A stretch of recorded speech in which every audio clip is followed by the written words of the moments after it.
Hello friends, previous video में हमने सीखा पैरामेट्रिक फॉर्म ऑफ पैराबोला के बारे में। आज हम इसी पैरामेट्रिक फॉर्म की प्रॉपर्टी को डिराइव करेंगे। एक ऐसी प्रॉपर्टी जिसमें हमें एक पॉइंट P पता है और हमें एक पॉइंट Q गिवन है क्वेश्चन में। उस पॉइंट Q की कोऑर्डिनेट्स को फाइंड आउट करने की कोशिश करेंगे पैरामेट्रिक फॉर्म में।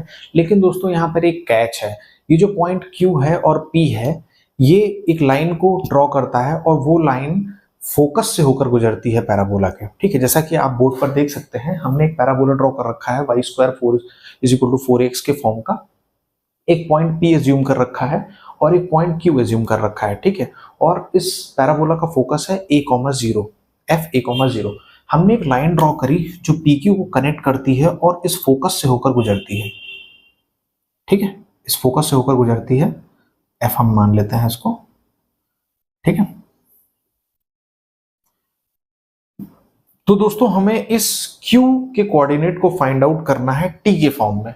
तो इसके लिए हमने P के कोऑर्डिनेट को ऑलरेडी एज्यूम कर रखा है at स्क्वायर 2at के फॉर्म में, और Q को हमने मान लिया है at1 स्क्वायर 2at1 के फॉर्म में। ठीक है, और इस t1 की वैल्यू को हम T के फॉर्म में फाइंड आउट करने की कोशिश करेंगे। दोस्तों इस लाइन को हम फोकल कॉर्ड भी बोलते हैं। क्यों?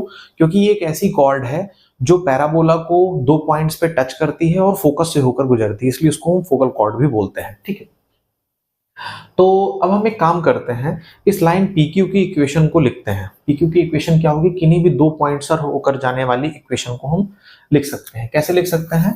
y minus y1 upon y2 minus y1 is equal to x minus x1 upon x2 minus x1 के फॉर्म में।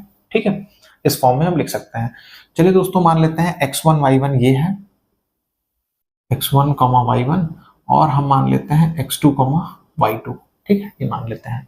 इसको यहाँ पे सब्स्टिट्यूट करते हैं तो क्या वैल्यू आ जाएगी?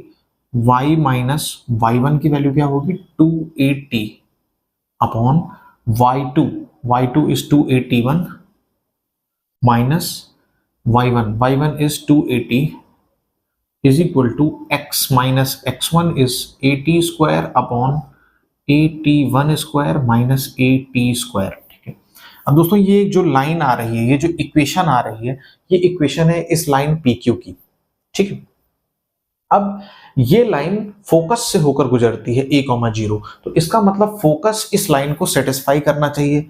तो इस फोकस के कोऑर्डिनेट को हम इस लाइन में सब्स्टिट्यूट कर देते हैं। f की ये जो वैल्यूज निकल के आ रही हैं a,0, इसका मतलब x a है और y 0 है, जो इस लाइन को सेटिस्फाई करेगा। ठीक है, तो यहाँ पे सब्स्टिट्यूट कर देते हैं। तो जैसे ही सब्स्टिट्यूट करेंगे, y की जगह पे 0 रखा हमने, minus 2at upon 2a common ले लिया, ये हो जाएगा t1 minus t is equal to, यहाँ पे a हो जाएगा a minus at square upon a common ले लेते हैं, और ये दोस्तों बन जाएगा t1 square minus t square.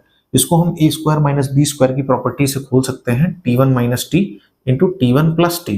ठीक है, तो आप देख सकते हैं इससे ये कैंसिल हो जाएगा, 2a से 2a कैंसिल हो जाएगा, तो ऊपर बचेगा minus t upon 1 is equal to, यहाँ a कॉमन ले लोगे, 1 minus t square upon a common ले लिया, t1 प्लस t। ठीक है, इसको थोड़ा सा और सिंप्लीफाई करते हैं तो a से a खत्म हो जाएगा, इसको मल्टीप्लाई करेंगे तो माइनस t1 माइनस का t square is equal to 1 minus t square. t square से t स्क्वायर खत्म हो जाएगा, और देख सकते हैं कि minus t1 is equal to 1, तो कह सकते हैं t1 इज इक्वल टू आ जाएगा माइनस 1 अपॉन t, या t1 इज इक्वल टू -1। ये प्रॉपर्टी आप याद रखिए दोस्तों। अगर आपको एक पॉइंट का पैरामेट्रिक फॉर्म पता है और दूसरे पॉइंट का पैरामेट्रिक फॉर्म पता करना है इन सच अ वे कि अगर उन दोनों पॉइंट्स को ज्वाइन किया जाए और वो फोकस से होकर गुजरती है, तो वो इस प्रॉपर्टी को जरूर सेटिस्फाई करेगी, t1 इज इक्वल टू -1। तो इसका मतलब दोस्तों, अगर हमें t1 की वैल्यू पता चल गई है T के फॉर्म में, तो हम क्यों ना इसको यहाँ पे सब्स्टिट्यूट कर दें और इस Q के कोऑर्डिनेट को भी T के फॉर्म में फाइंड आउट करने की कोशिश करें। तो क्या होगा दोस्तों, अगर इसको सब्स्टिट्यूट करते हैं तो Q की क्या वैल्यू हो जाएगी? a t1 की वैल्यू हो जाएगी 1 अपॉन t स्क्वायर लगा हुआ है, तो ये हो जाएगा 1 upon t square, 2at1, t1 की वैल्यू क्या हो जाएगी? -1 अपॉन t। ठीक है, तो हम कह सकते हैं ये वैल्यू फाइनली निकल कर आ जाएगी, Q की जो वैल्यू आएगी वो आएगी a upon T square minus 2a upon T. तो दोस्तों आप देख सकते हैं कि P हमें पता है 80 स्क्वायर कॉमा 280 के फॉर्म में और Q की वैल्यू भी आ गई हमारी T के फॉर्म में। इसका मतलब Q is basically can be derived from T itself. Okay, तो अगर हमें P पता है तो हमें Q भी पता चल जाएगा, प्रोवाइडेड कि वो फोकस से होकर गुजरता है। ठीक है, तो दोस्तों इसको नोट कर लीजिए, P है हमारा 80 स्क्वायर कॉमा 280 और Q जो है, जो लाइन को ड्रॉ करें तो फोकस से होकर गुजरती है, तो Q की वैल्यू हो जाएगी a upon T square comma minus 280, या सिंपल दूसरी टर्म्स में अगर आपको याद करना है तो t into t one is equal to -1। ये इक्वेशन आप, ये रिलेशन आप याद रखिएगा। ठीक है, stay tune for my videos. Thank you friends.